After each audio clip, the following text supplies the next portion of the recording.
Morning students, we will start with the new quantity after speed, that is speed with direction. Okay, now for speed we did not need direction, it's a scalar quantity. Okay, now sometimes what happens when the motion changes along with the time, okay, we need to specify its direction of the motion along with speed. Okay, so a new quantity, that is velocity, has been introduced.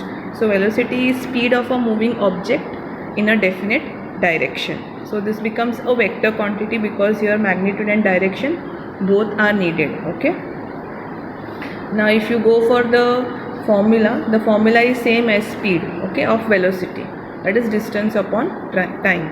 Now if you go for average velocity will be initial velocity plus final velocity divided by 2. Okay, so initial velocity is u, final velocity is v, and average velocity will be u plus v divided by 2. Okay, now speed and velocity have got the same units, that is meter per second. Okay, so just turn the page. We have a sum here on page number 102. Okay, that is example 8.2. Okay, now there is a car which starts the reading at 2000 kilometers and reaches 2004 kilometers. Okay, that is 8 hours. Okay, now you have to calculate the average speed and in kilometer per hour and meter per second. Usually we calculate in meter per second. Okay, now the distance here is 2400 minus 2000, that is 400 kilometers. The car has traveled how much? 400 kilometers by the odometer reading. All of us know what is odometer. Okay, there's a meter in the car, if you see near the speed meter. Okay, that shows us how much distance we have traveled, and the time is 8 hours. So the average velocity will be distance upon time, that is 400 upon 8, that is 50 kilometer per hour. Okay, now we have to convert this into meter per second. Now for converting into meter per second, 1 hour is equal to 60 minutes and 60 minutes, 1 minute is equal to 60 seconds. So 60 multiplied by 60, you will have 3600 seconds. Okay, so 1 hour is equal to 3600 seconds. Similarly, 1 kilometer is equal to 1000 meters. Okay, so for converting 50 kilometer per hour, you have to multiply kilometers into 1000. Okay, and you have to multiply 1 hour into divide into 3600. Okay, so kilometer you have to directly multiply. Okay, and for hour you have to multiply by 3600. So 50 multiplied by 1000 divided by 3600, you get this much. Okay, so the average speed is 50 km per hour or 13.9 meter per second. Now go to the second example. Okay, now in that example we have got Usha swimming 90 meter long swimming pool.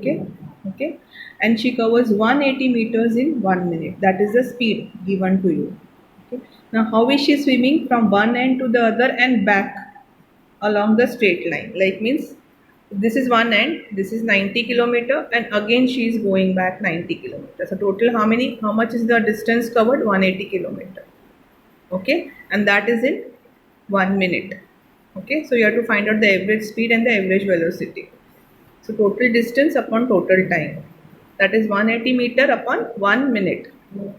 And because we can't keep it in meter per minute, we have to convert this into seconds. So we have to convert meter into 60 seconds. Okay, so 180 upon 60, you will get 3 meter per second. Similarly for displacement, now displacement we know that from here if she starts again goes back here. So if you see the displacement is 0. Okay, there is no displacement. Okay, so you will have 0 meters upon 60 seconds, that is 0 meter per second. So for speed you have to take the distance, for velocity you have to take the displacement. Mind you, the units and everything is same. Okay, but this is I hope everybody remembers what is distance and what is displacement. Okay, now next is rate of change of velocity. Now what happens when there is uniform motion, the object will be going along a straight line, the velocity will be constant. But if the motion is non-uniform, okay, then the velocity will vary with the time.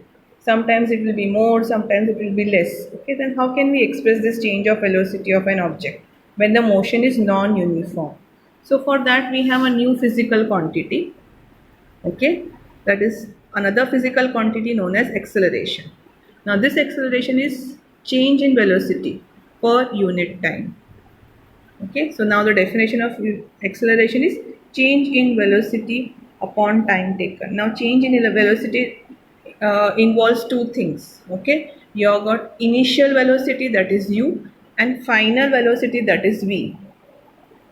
Okay, now again velocity is s upon t, that is distance upon time. This is also distance upon time. So you have got two times down.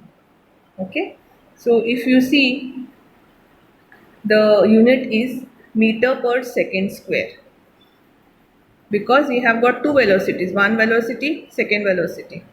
So this upon time, this upon time minus, so v minus u upon t. Okay, so the acceleration is positive if it is in direction of the velocity. It is negative when it is in the opposite direction of velocity. So we have got a positive acceleration as well as negative acceleration. Okay, now anything which is free falling body, so if you are throwing any body from a top of a tower down, this is known as uniformly accelerated motion. Okay, now if on the other hand, if you have got the if you are throwing a ball upwards, okay, there you will have negatively have the direction will be the opposite to the direction of the velocity, so you have negative acceleration, that is retardation. Okay, that we'll study next time. Thank you.